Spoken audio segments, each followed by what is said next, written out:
আমার Facebook, YouTube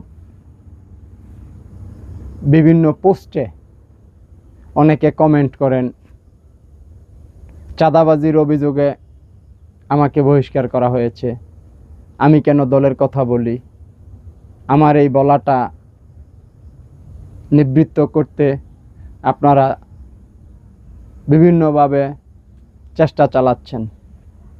না ভাই, আমি জানি আমার জায়গা থেকে আমি কোনো চাঁদাবাজি করি নাই, কোনো ধান্দাবাজি করি নাই।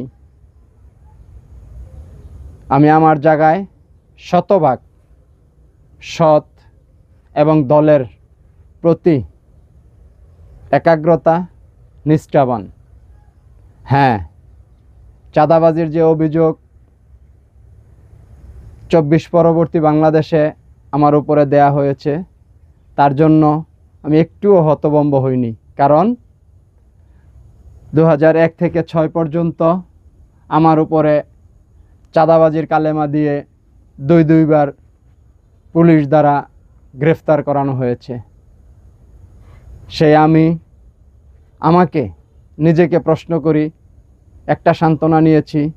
আমি যদি 1 থেকে 6 পর্যন্ত আমার কালীগঞ্জে কিংবা চোপাইর, কাপাস, ছৈলাদি, কলাপাটুয়া, সিংলাবো, মেন্দিপুর, মুক্তারপুর, জামালপুর, বক্তারপুর এরিয়ায় কারো কাছ থেকে চাঁদাবাজি করতাম, কারো উপরে নির্যাতন করতাম, তাহলে বিগত 16-17টি বছর আমি আমার জন্মস্থান, আমার চুপার গ্রামে বসবাস করে আন্দোলন সংগ্রামে উপস্থিত হতে পারতাম না। কারণ আমি যাদের উপরে কথার খাতিরে বা তর্কের খাতিরে ধরে নিলাম আমি চাঁদাবাজি করেছি, আমি নির্যাতন করেছি, 2008-এর পরে সেই রাজনৈতিক শক্তি আমার ছিল না, সেই সক্ষমতা আমার ছিল না। অবশ্যই আমি যাদের কাছ থেকে চাঁদাবাজি করেছি তারা এর প্রতিকার আমার কাছে চাইতো, কিন্তু কই, আমি কিন্তু আমার জায়গায় স্টিল ছিলাম। যারা আমার উপরে কালিমা লেপন করেছেন তারা বিগত 17 বছর কালীগঞ্জে অবস্থান করেননি।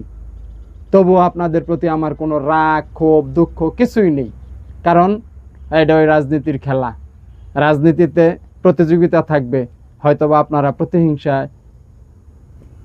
আপনাদের প্রতিহিংসায় আমি আক্রান্ত হয়েছি। তবুও আপনাদের প্রতি আমার সালাম। আসসালামু আলাইকুম।